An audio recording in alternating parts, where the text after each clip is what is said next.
Praise the Lord. सबको जय मसीह। प्रभु यीशु के नाम में सबको दुआ सलाम। प्रियो, प्रभु के प्रिय भक्तजनों, भाइयों, मेरे भाइयों, आज मैं उस विषय पर कुछ बोलने जा रहा हूँ जिसके बारे में बहुत सारे लोगों के मन में अभी भी कुछ अलग ही धारणा बनी है। खासकर उन लोगों के मन में कि जो एक मसीही परिवार से आए हैं, ट्रेडिशनल परिवार से आए हैं, और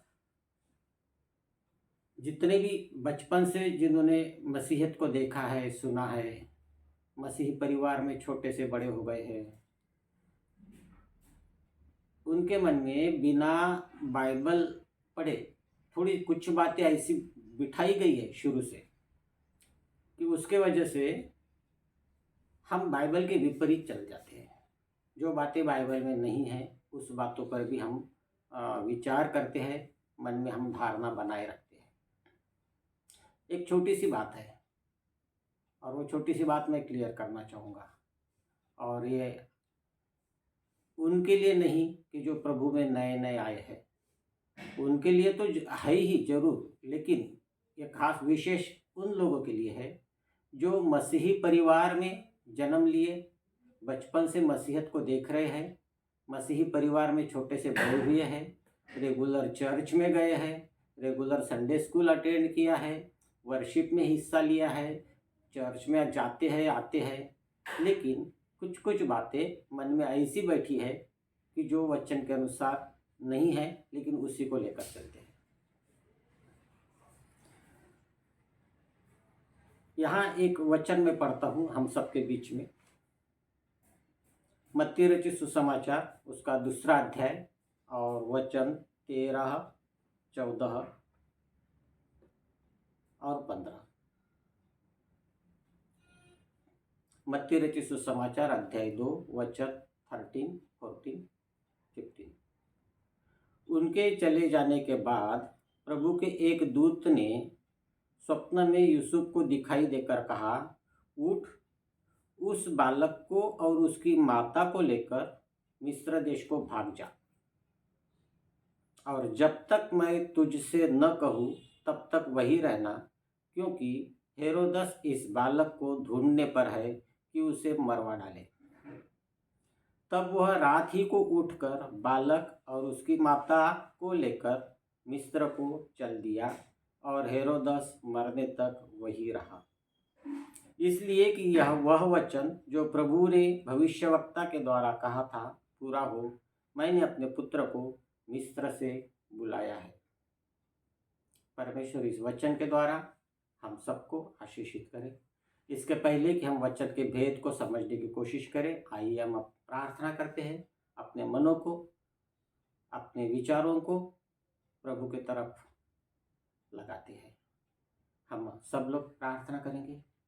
धन्यवाद प्यारे खुदावंद प्रभु राजा यीशु, हमारे राजा, हमारे उद्धारकर्ता परमेश्वर। प्रभु, इस समय हम आपके वचन के भेदों को समझने की कोशिश कर रहे हैं, लेकिन प्रभु जी, यह हमारे बुद्धि से या हमारे नॉलेज से नहीं, किंतु आपकी पवित्र आत्मा के द्वारा और आप ही के पवित्र जीवित वचन के द्वारा होने दे राजा परमेश्वर। बोलने के लिए बोलने वाले को शक्ति दे, सुनने के लिए सुनने वाले को शक्ति दे, ताकि आपका वचन सुनने वाले हर एक के मन में सच्चाई के साथ बसे। प्रभु जी, बोलने वाले का, मेरा और प्रभु परमेश्वर सुनने वाले हर एक जन का आप पूर्ण ताबा लीजिए और अपने पवित्र आत्मा के द्वारा हमें अपने वचन को सिखाइए। प्रार्थना को प्रभु यीशु के सामर्थ्य नाम से करता हूँ, इसलिए सुत और ग्रहण कर प्रभु जी, आमीन। प्रियो, हम सबको मालूम है और हम बचपन से देखते आ रहे हैं, ये जो वचन हमने अभी पढ़ा था कि प्रभु यीशु मसीह को और उसकी माता मरियम को लेकर यूसुफ, जो उनका धर्म बाप है, मिस्र को चले गए थे, क्योंकि यूसुफ को दर्शन दिया था दूत ने कि भाग जा मिस्र को। ये हेरोदस जो राजा है वो उसको मरवाना चाहता है। क्योंकि हेरोदस नहीं चाहता कि उसके राजा होते हुए कोई दूसरा राजा यहूदियों में आ जाए, कोई दूसरा राजा पैदा हो जाए। वो नहीं चाहता था। उसको इतना मालूम था कि मैं अकेला ही राजा हूँ और मैं ही राजा रहूँगा। तो परमेश्वर के दूत ने यूसुफ को दर्शन दिया, मिस्र को चला जा। अब प्रियो, हमने बहुत अच्छी रीति से प्रभु यीशु मसीह का जन्मदिन मनाया है। बहुत सारी बातों को हमने एंजॉय किया है। बहुत सारे चर्च में फादर के द्वारा, पास्टर के द्वारा, इवेंजलिस्ट के द्वारा हमने वचन को भी सुना है। लेकिन मैं आज उस वचन को लेकर चल रहा हूँ जिसके बारे में शायद ही कभी कोई बोला होगा। मैं नहीं चाहता, मैं नहीं जानता कोई बोला भी होगा, लेकिन मुझे ऐसा लग रहा है कि शायद ही कोई बोला होगा। यहाँ पर सवाल ये उठता है कि जब प्रभु यीशु मसीह को मिस्र लेकर गए उसकी माता और यूसुफ, तब प्रभु यीशु मसीह कितने दिन के थे या उनकी आयु कितनी थी? जब से हम देखते आ रहे हैं, मैं खुद भी बचपन से, जब से पैदा हुआ मसीही परिवार में, तब से जब से मुझे समझ है, तब से मैं यही देखते आया हूँ कि 25 दिसंबर को हमने क्रिसमस मनाया, 1 जनवरी को न्यू ईयर मनाया और 3 जनवरी को 3 राजाओं का या 3 ज्ञानियों का त्योहार मनाया। ये हम मनाते आ रहे हैं। दूसरी बात, हमने ये सुना है कि जस्ट प्रभु यीशु मसीह का जन्म हुआ और मरियम अभी जस्ट डिलीवरी हुई ही थी, उसी रात बच्चे को लेकर उसके माता पिता मतलब मरियम और यूसुफ उसी रात, मतलब मराठी में उसको कहा जाता है ओली बारांती, यानी जैसे डिलीवरी हुई वो बेचारी ठीक भी नहीं हुई और रातों रात वो मिस्र को भाग गए। मैं यही सुनता आया, शायद और लोगों ने भी यही सुना। किसी ने सुना होगा 2-3 दिन बाद, लेकिन बच्चा बिल्कुल ऐसा गीला है, वो ठीक से ठीक भी नहीं हुआ, मतलब उसका हवा एनवायरनमेंट में भी वो ठीक से अभी मिला भी नहीं है। ये हम सुनते आ रहे हैं। मैं इस बात पर प्रकाश डालना चाहूँगा आज इस वचन के द्वारा कि सचमुच प्रभु यीशु मसीह की उम्र कितने के कितने लगभग हो सकती है। एक्यूरेट तो हम नहीं बता सकते, लेकिन एक अंदाज, हम वचन क्या कहता है। बहुत सारे लोगों का कहना है कि वो डिलीवरी के तुरंत बाद गए। बहुत सारे लोगों का कहना आता है कि नहीं वो 3-4 दिन में गए। उसके बाद कोई बोलता है कि नहीं वो 3-4 साल के हो गए। अलग अलग धारणाएं हैं और सारा फेस्टिवल एक साथ मनाया जाता है। 3 राजाओं का सन और क्या बोलते हैं न्यू ईयर, क्रिसमस और यीशु की सुनता, सबको मिक्स किया जाता है। अब हम देखना है कि सचमुच प्रभु यीशु मसीह क्या सचमुच वो रातों रात उसी रात भाग गए? वचन क्या कहता है? यहाँ पर मत्ती रचित सुसमाचार के 13 और 14 वचन को हमने सुना है कि 14 वचन में लिखा है कि तब वह रात ही को उठकर बालक और उसकी माता को लेकर मिस्र को चल दिया। तब वह रात ही को उठकर, लेकिन क्या ये रात वही थी जिस रात में प्रभु यीशु मसीह का जन्म हुआ था? उसके पहले के वचन में लिखा है, दूत संदेश दिए कि उठ और उस बालक और उसकी माता को लेकर मिस्र को भाग जा। और 14वें वचन में लिखा है कि तब वह रात ही को उठकर बालक और उसकी माता को लेकर मिस्र को चल दिया। ये कौन सी रात थी प्रियो? हम वचन के अनुसार चलते हैं। लूका रचित सुसमाचार कहता है, लूका रचित सुसमाचार में देखिए मेरे साथ, अगर किसी के पास है तो आप सब देखिए। मैं कहता हूँ इसलिए नहीं, जो भी बात मैं बताऊंगा वो मेरे बताने के अनुसार है, ऐसा मत समझना। अगर बाइबल में है तो सच मानना है, बाइबल में नहीं है तो कभी भी याद नहीं करना, इस बात को भूल जाना। जो बाइबल के बाहर की बातें हैं वो कुछ भी सच नहीं हो सकती, लेकिन जो बाइबल में है वो सच हो सकती है। लूका रचित सुसमाचार का दूसरा अध्याय और 21 वचन क्या कहता है, मैं पढ़ता हूं आप सबके लिए। जब 8 दिन पूरे हुए और उसके खतने का समय आया तो उसका नाम यीशु रखा गया, जो स्वर्गदूत ने उसके पेट में आने से पहले कहा था। 8 दिन पूरे हुए मतलब अभी 8 दिन हो चुके हैं। जब 8 दिन पूरे हुए तो उसके खतने का समय आया। लेवी व्यवस्था में लिखा है कि बच्चे के जब 7 दिन पूरे हो जाते, 8 दिन पूरे हो जाते हैं, तब उसका खतना किया जाए और तब उसका नामकरण किया जाए। खतना ये ऐसी विधि है जो इजरायली लोगों में शुरू से चली आ रही है, आज भी मुस्लिम लोगों में और यहूदी लोगों में आज भी वो प्रथा चल रही है, इजरायली यहूदी लोगों में, कि बच्चा जब पैदा होता है तो उसके शरीर की अग्र त्वचा उसको काट कर फेंका जाता है, उसको कहते हैं खतना। तो यहाँ पर यीशु का भी खतना हुआ, क्योंकि यीशु यहूदी परिवार में ही पैदा हुआ है, दाऊद के घराने में पैदा हुआ। दाऊद का खतना हुआ था, मोशे का खतना हुआ था, अब्राहम का खतना हुआ था, तब यीशु का भी खतना हुआ, क्योंकि वो बाइबल की आज्ञा थी, प्रभु की आज्ञा थी किया जाए। तो यहाँ लिखा है कि जब 8 दिन पूरे हुए और उसके खतने का समय आया, उसका नाम यीशु रखा गया। मतलब एक बात तो तय होगी प्रभु के प्रियजनों, एक बात तो पक्का हो गया कि अभी 8 दिन हो चुके हैं, इन लोग मिस्र नहीं गए, क्योंकि यह अभी बेथलेम में ही है। 8 दिन पूरे हुए, उसका नाम यीशु रखा गया। ये मिस्र में जाकर नहीं रखा गया, नाम बेथलेम में ही रखा गया है, क्योंकि बेथलेम में वो अपना नाम दर्ज कराने आए थे, जनगणना चालू थी, इसलिए वो वहीं पर है। बच्चा पैदा हुआ, डिलीवरी हुई, बच्चा पैदा हुआ, प्रभु यीशु मसीह का जन्म हुआ, और वो चरवाहे लोग भी आकर दर्शन लेकर चले गए, वो तो फर्स्ट डे चले गए थे। लेकिन यहाँ हमको ये पता चलता है कि 8 दिन पूरे हुए हैं और खतने का दिन आया, मतलब 9वां दिन हो सकता है या तो 8वें दिन के बाद ही हो सकता है। तो खतना भी हुआ, उसका नामकरण भी हुआ, अभी इन लोग बेथलेम में ही है। शायद बहुत सारे लोगों को ये धक्का पहुंचाऊंगा, क्योंकि बहुत सारी श्रद्धा ऐसे रखते हैं लोग कि वो रातों रात चला गया। लेकिन प्रियजनों, हम कभी भी बाइबल को अन्यथा न लें, कभी भी बाइबल को हम साधारण न समझे। जो लिखा है वो सच है। धारणाएं कुछ भी हो सकती है, पद्धति ट्रेडिशन कुछ भी हो सकती है, प्रथा परंपराएं कुछ भी हो सकती है। जो परमेश्वर को मंजूर नहीं है, परमेश्वर को यह मंजूर है कि हम उसको जानें।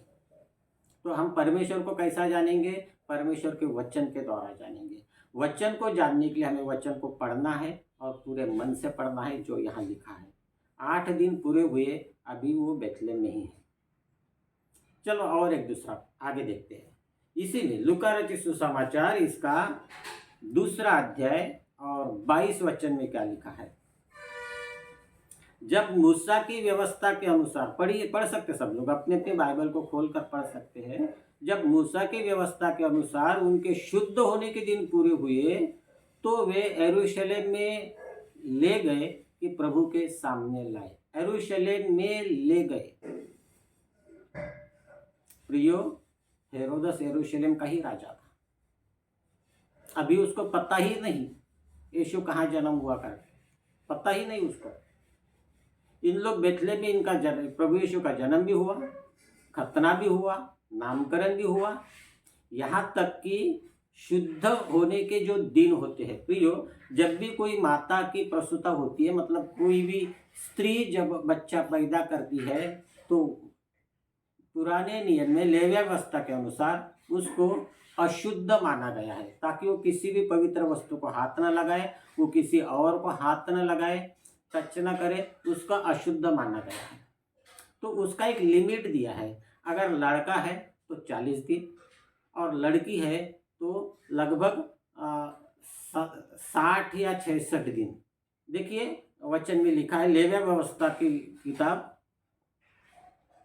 और वहाँ पर 12 अध्याय और 6 से 8 वचन अगर हमारे पास है तो हम खोल सकते हैं। ले व्यवस्था उसका 12 अध्याय, सॉरी मुझे खोलने में थोड़ा ये हो रहा है क्योंकि मुझे अकेले ही पढ़ना है और अकेले ही बताना है। 12 अध्याय और उसका वचन है 6 से 8 तक का। यहाँ लिखा है कि जब उसके शुद्ध हो जाने के दिन पूरे हो जाए, चाहे उसका बेटा हो चाहे बेटी हो, वह होम बलि के लिए 1 वर्ष का भेड़ का बच्चा और पाप बलि के लिए कबूतरी का एक बच्चा या पंडु की मिलाप वाले तंबू के द्वार पर याजक के पास लाए। ये मिलाप वाला तंबू था यरूशलेम में। उसके पहले 5वें वचन में लिखा है कि यदि उसके लड़की पैदा हो तो उसको ऋतुमती सी अशुद्धता 14 दिन की लगे। अगर लड़की पैदा होती है तो ऋतुमती की अशुद्धता 14 दिन की लगे और फिर 66 दिन तक वह अपने शुद्ध करने वाले रुधिर में रहे। 66 + 14 अगर लड़के का जन्म होता है तो। और अगर लड़के का जन्म होता है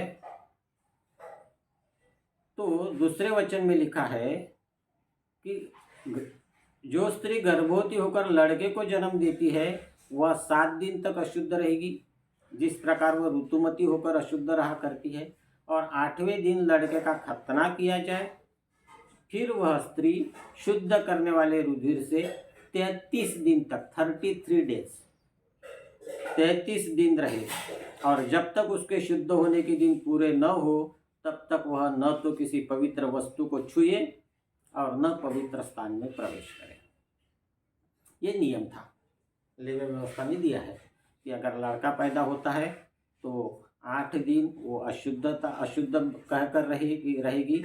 8वें दिन उस बच्चे का खतना होगा, फिर उसको शुद्ध करने वाले दिन के समान वहाँ से आगे के 33 दिन मतलब 33 और 8 41 दिन तक वह अछूत रहे। उसके बाद वो याजक के पास जाए, निवास मंडप में जाए, मिलाप वाले तंबू के पास, वहाँ पर वो अपना बलि अर्पण करे और वो याजक उसको शुद्ध ठहराए। इस रीति का नियम लेवा व्यवस्था में था। यहाँ पर हम देखते हैं लूका रचित सुसमाचार में हम वापस चलते हैं 2 अध्याय और 22 और 23 और 24 वचन मैं पढ़ता हूँ हम सबके लिए। जब मूसा की व्यवस्था के अनुसार उसके शुद्ध होने के दिन पूरे हुए तो वे उसे यरूशलेम में ले गए कि प्रभु के सामने लाए, जैसा कि प्रभु की व्यवस्था में लिखा है, हर एक पहिलौठा प्रभु के लिए पवित्र ठहरेगा। 24 वचन में लिखा है, और प्रभु की व्यवस्था के वचन के अनुसार पंडुकों का एक जोड़ा, कबूतर के 2 बच्चे लाकर बलिदान करें। अब इस रीति से 8 दिन हमने पहले देखा, खतना तक का 8 दिन, वहां से 33 दिन तक मरियम ऋतुमती सी अशुद्धता ग्रहण करी रही। 33 दिन पूरे होने के बाद यहाँ लिखा है कि मूसा की व्यवस्था के अनुसार उनके शुद्ध होने के दिन पूरे हुए, मतलब पहले 8 दिन भी हो गए, दूसरे 33 दिन भी हो गए। अब उन लोगों ने क्या किया कि वे यरूशलेम में गए कि प्रभु के सामने लाए। यरूशलेम ले गए प्रभु यीशु मसीह को, उसकी माता मरियम को लेकर गए यूसुफ खुद यरूशलेम को लेकर गए ताकि प्रभु के सामने लाए, क्योंकि मिलाप वाला तंबू यरूशलेम में था, बेथलेम में नहीं था। और बेथलेम और यरूशलेम दूर दूर का एरिया है। बेथलेम गलील प्रांत में आता है, यरूशलेम एक स्वतंत्र बड़ा नगर है। ठीक है, तो यहाँ हम एक बात देखते हैं कि उन्होंने 41 दिन के बाद वो यरूशलेम, 41 दिन के बाद कभी भी जा सकते हैं। एक जरूरी नहीं कि 41 हो गया तो 42 डेज को बिल्कुल प्रेजेंट हो जाए, नहीं, उसके बाद अपनी व्यवस्था के अनुसार जो भी कुछ है तैयारी करो, पंडुकों का जोड़ा, कबूतर के 2 छोटे बच्चे, ये सब अरेंजमेंट कर सकते हैं। उसके बाद वो कभी भी जा सकते हैं, चाहे 8 दिन बाद जाए, 15 दिन बाद जाए, 1 महीना बाद जाए। उसके पहले नहीं जा सकते, 41 दिन के अंदर नहीं जा सकते। ये लेव्य व्यवस्था का नियम है। तो यहाँ लिखा है कि वो प्रभु के सामने लाए, वो लेकर गए। उसके बाद लिखा है कि पंडुकों का एक जोड़ा, कबूतर के 2 बच्चे भी वो लेकर गए। कहाँ गए? यरूशलेम में। अब प्रियो, ये जब यरूशलेम जाते थे, अभी तो बहुत आसान है, 100-150 किलोमीटर जाना अभी आसान है। गाड़ी पर बैठे, बाइक में या कार में बैठे 3 घंटे में, 2.5-3 घंटे में, 2 घंटे में हम 150 किलोमीटर पहुंच जाते, क्योंकि सारी सुविधा है। लेकिन उस समय सिर्फ और सिर्फ चलकर ही जाना पड़ता था। ज़्यादा अच्छे है तो गधे पर बैठ कर जाओ, उससे ज़्यादा तो फिर राजा ही अच्छा हो सकता है, जो अपने रथ में बैठ कर जा सकता है। बाकी सारे लोग पैदल ही यात्रा करते थे।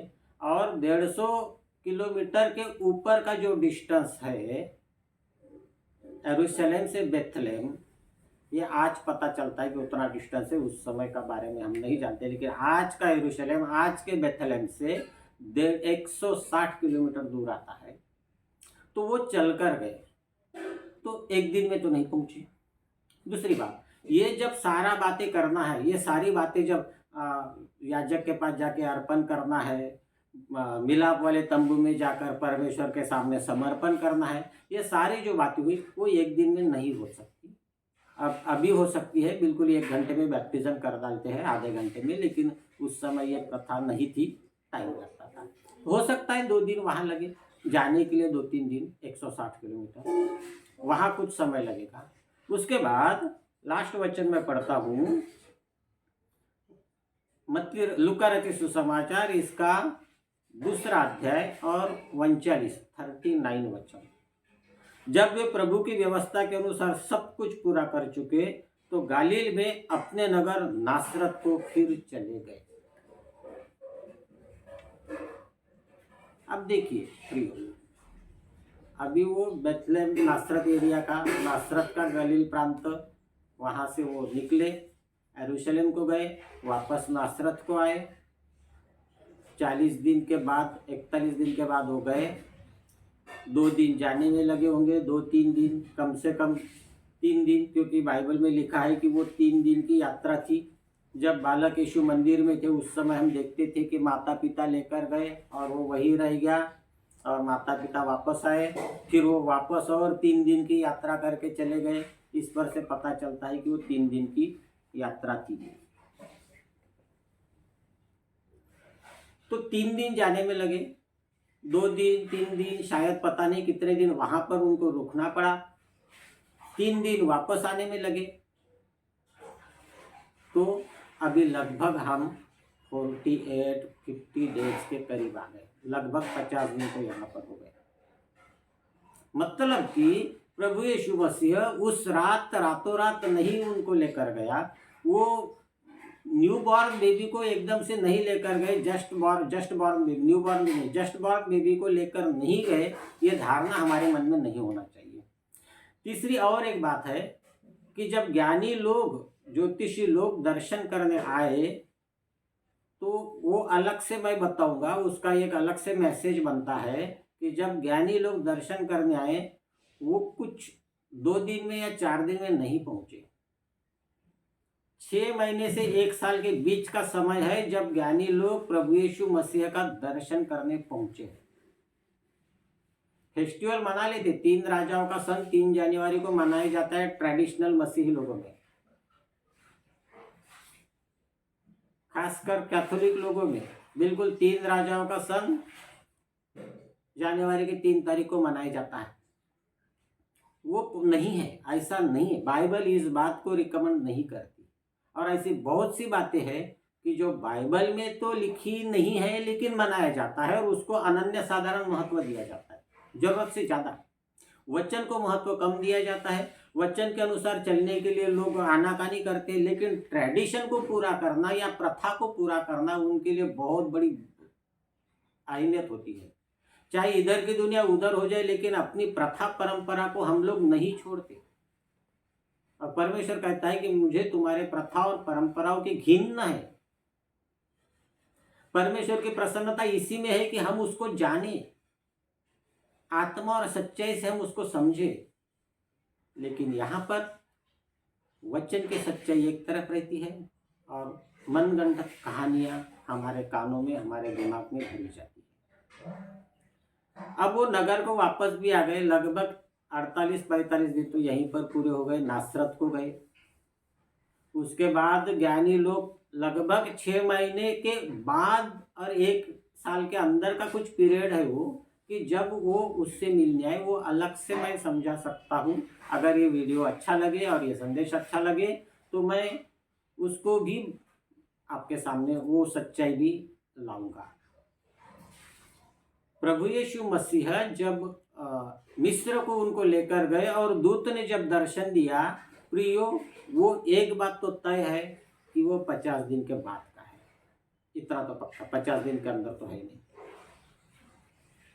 उसके बाद ज्ञानी लोग जो आए दर्शन करने, उनको भी प्रभु यीशु मसीह घर में मिले, तो वो तो 6 महीने के पहले पहुंचे नहीं वहां पर। एस्ट्रोलॉजी इस बात का प्रूफ देती है। लिखा है कि ज्ञानियों के आगे तारा चल रहा था और उस तारे के पीछे पीछे पीछे पीछे पीछे ज्ञानी लोग, ज्योतिषी लोग, कहीं पर मंजूसी कहा गया और कहीं कहीं जो कहा नहीं गया वो भी माना जाता है कि वो राजा थे करके। राजा, 3 राजा माना जाता है, जबकि कहीं पर नहीं है। लेकिन मंजूसी, ज्योतिषी, ज्ञानी, ज्ञानी मतलब साइंटिस्ट आज के भाषा में, जिनको अलग रीति से कुछ ज़्यादा का ज्ञान है, कुछ सितारों के बारे में, नक्षत्रों के बारे में, चंद्रमा और सूरज के बारे में, न दिखने वाले सितारों के बारे में एक्स्ट्रा नॉलेज है। एस्ट्रोलॉजर आज के ज़माने में हम क्या बोलेंगे, सितारों का स्टडी करने वाले, एस्ट्रोनॉमर। हाँ, एस्ट्रोनॉमर्स वो हो सकते हैं उस समय के। आज तो बड़े बड़े टेलीस्कोप लगे हैं।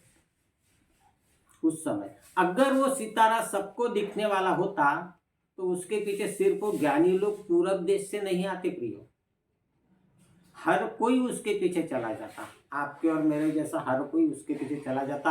अरे कुछ तो भी बादलों में चल रहा है, चलो उसके पीछे जाए करके।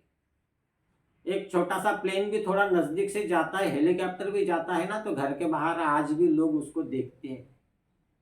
अगर वो सितारा उस तरीके से चलता तो सारे के सारे लोग उसके पीछे जाते। प्रियो, ऐसा नहीं है। सितारा आसमान में था। ये एस्ट्रोनॉमर जो लोग हैं, जो स्टडी करते हैं सितारों का, जिनको स्टडी है, उनको वो हर दिन दिख रहा है, हर दिन दिख रहा है, एक दिन में नहीं। और हर दिन उसकी जगह चेंज हो रही है, हर दिन वो अलग अलग अलग अलग जगह पर दिख रहा है। तो हर दिन उनको भी, हर दिन बोलो या कुछ दिन के उपरांत, उनको भी अपनी जगह बदलना पड़ रहा है। ऐसा करते करते वो यरूशलेम तक आए, हेरोद से मिले। हेरोद ने उनको ठीक ठीक समय पूछा, कब दिखा। बाइबल में लिखा है, मैं अपने मन से नहीं कर रहा हूं।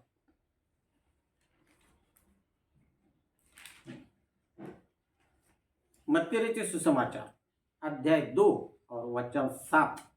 तब हेरोदस ने ज्योतिषियों को चुपके से बुलाकर उनसे पूछा कि तारा ठीक किस समय दिखाई दिया। ठीक समय, एक्यूरेट टाइम। ये जो एस्ट्रोनॉमर होते हैं ना, उनका टाइम सेकंड और पल से भी बढ़कर ज्यादा एक्यूरेट होता है, बहुत बारीक गिनती करते हैं। और हेरोदस ने उनसे पूछा, वो सितारों का ज्ञान रखने वाले थे, आसमान का ज्ञान रखने वाले थे, और हेरोदस ने उनसे पूछा कि ठीक समय बताइए। बिल्कुल एक एक सेकंड के साथ उन्होंने समय बताया होगा। और दूसरी जगह लिखा है 16 वचन में, इसी अध्याय के 16 वचन में, कि लोगों को भेजकर ज्योतिषियों द्वारा ठीक ठीक बताए गए समय के अनुसार बेथलेम और उसके आसपास के स्थानों के सब लड़के। यहाँ पर भी दूसरी बार बाइबल में लिखा है कि ज्योतिषियों ने बताए हुए ठीक ठीक समय के अनुसार।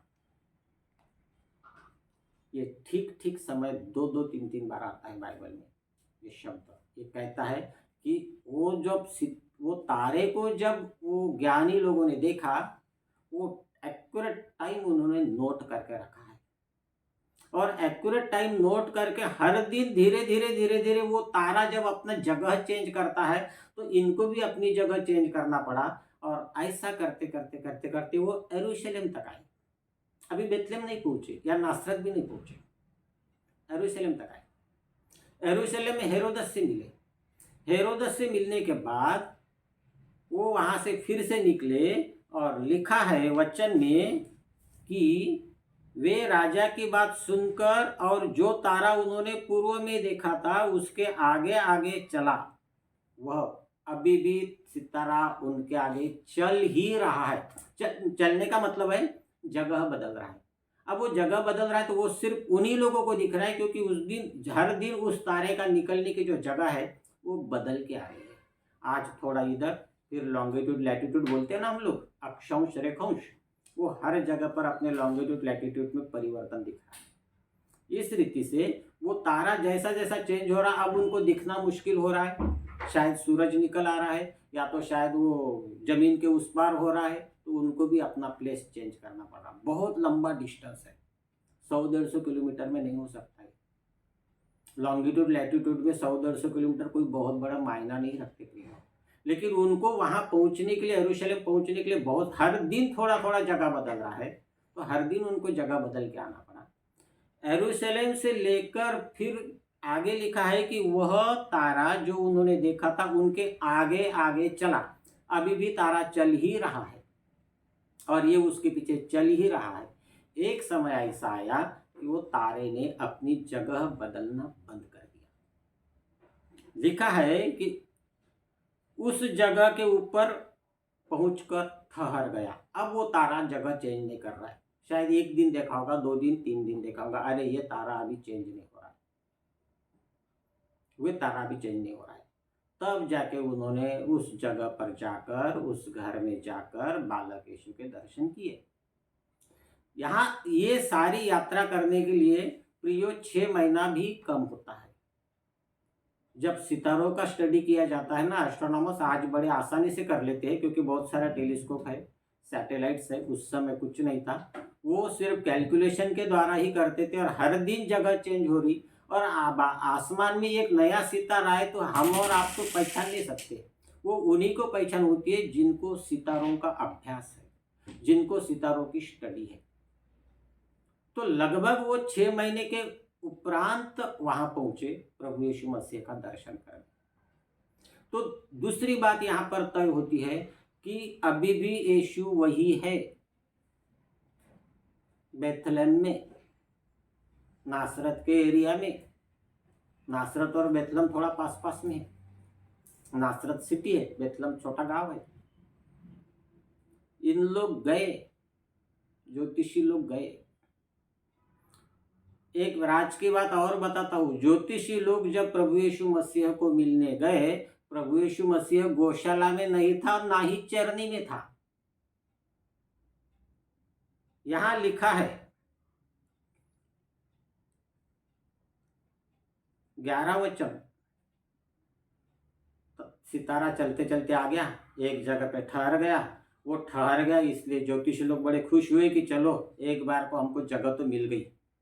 कौन सी जगह है? वो तो मिल गई, पक्का हो गया कि अभी यहीं पर है यहूदियों का राजा जो जन्म हुआ है। वो बड़े खुश हुए। और 11 वचन में लिखा है, उन्होंने उस घर में पहुंचकर उस बालक और उसकी माता मरियम के साथ देखा। घर में पहुंचे प्रिय, गौशाला में नहीं पहुंचे, ना ही भेड़शाला में पहुंचे, और ना ही वहां कोई चरनी थी। चरनी में तो बालक उन लोगों को मिला जो चरवाहे थे, जिनको दूतों ने जाकर बताया था, जो बेथलेहम के आड़ोस पड़ोस में थे। और वो रातों रात आए और तुरंत उन्होंने दर्शन किया था। लेकिन जब ज्ञानी लोग आए, ये रातों रात नहीं आए, इनको लगभग 6 महीने के उपरांत समय लगता है, उससे बढ़कर समय लगता है। वो आए, सितारा रुका है, अब वो खुश हो गए, जगह मिल गई। फिर उन्होंने घर ढूंढा, उस समय के अनुसार कहाँ है इस उम्र का बच्चा, कौन से घर में पैदा हुआ या किसके यहाँ पैदा हुआ। और जब वो उस घर में गए, सितारा गौशाला पे नहीं रुका है, घर पे रुका है, वो घर में गए और उन्होंने बालक यीशु को और मरियम को वहां पर देखा। हम गौशाला के ऊपर सितारा बांध के रख देते हैं, गौशाला बनाते क्रिसमस को, और सितारा उसके ऊपर टांग के रख देते हैं। वो तारा गौशाला के ऊपर रुका ही नहीं, वो घर के ऊपर रुका। जब गौशाला में नहीं थे प्रभु यीशु, वो तो बड़े हो गए, अभी 5-6 महीने के हो गए होंगे, 6-7 महीने के हो गए होंगे, और अभी वो घर में है, रह रहे घर में। और यहाँ लिखा है कि उस घर में पहुंचकर, 11 वचन में, उस घर में पहुंचकर उस बालक को और उसकी माता मरियम के साथ देखा, मुंह के बल गिरकर बालक को प्रणाम किया। तो प्रियो, एक बात और यहाँ पर क्लियर हो गई कि लगभग अभी 6-7 महीने के तो प्रभु यीशु मसीह हो गए, अभी भी वो इधर ही है, मिस्र को नहीं गए।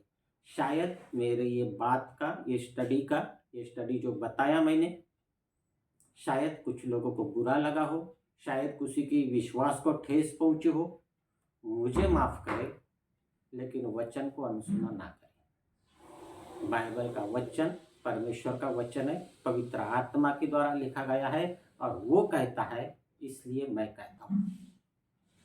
ना तो मैंने अपने ये सारे सबूत मैंने आपके सामने रख दिया है। बहुत सारी बातें हैं जिसको मैं नेक्स्ट टाइम बताऊंगा। बहुत सारी बातें हैं, कितने चरवाहे या कितने ज्योतिषी लोग या कितने मंजूसी लोग या कितने ये ज्ञानी लोग कितने थे जो प्रभु यीशु मसीह को मिलने गए, कितनी थी उनकी संख्या, इसके बारे में भी अलग से स्टडी है। बहुत सारी बातें हैं, धीरे धीरे करके हर एक बात को बताया जाएगा। मैं विश्वास करता हूँ कि इस वचन को, इस अध्ययन को सुनकर शायद कुछ लोग वचन के तरफ आए, वचन को पढ़े, वचन को, इस सच्चाई को समझे और परमेश्वर के और करीब आए। बस यही इच्छा रखता हूँ। प्रभु यीशु मसीह के नाम में आज यही रुकता हूँ। प्रभु यीशु मसीह के नाम में आज का वचन यही रोकता हूँ, और इसलिए कि परमेश्वर ने हमें संधि दिया है, हम उसका धन्यवाद करेंगे। और फिर एक बार आंख बंद करके हम प्रार्थना में जाएंगे। धन्यवाद प्यारे खुदावन, प्रभु राजेश, हमारे उद्धार करता प्रभु, ज्ञानी परमेश्वर, ज्ञान की आत्मा हमारे ऊपर उंडेलने वाले परमेश्वर, हम आपको धन्यवाद देते हैं राजा, कि जिस रीति से आपने प्रभु इस पृथ्वी पर जन्म लिया है प्रभु जी, हमारे दिल, वो गौशाला नहीं किंतु हमारे दिल में जन्म होना जरूरी है। और बालक यीशु नहीं किंतु उद्धार करता यीशु को हम स्वीकार करते हैं राजा। प्रभु आप हमारे उद्धार करता हो, हमारा आत्मिक, सांसारिक हर रीति से उद्धार केवल और केवल आप ही करते हो राजा। प्रभु जी आपने इस वचन को सुनने और सुनाने का मौका हमें दिया राजा, बल दिया प्रभु जी, हम आपको धन्यवाद देते हैं। खासकर प्रभु जी मैं आपके सामने नतमस्तक होता हूँ कि आपने अपने वचन के लिए मुझे चुना है। सारी महिमा केवल और केवल आपके देते हुए प्रभु जी इस प्रार्थना को आप ही के नाम से करता हूँ। सुन और स्वीकार कर प्रभु जी, आमीन। सबको जय मसीह।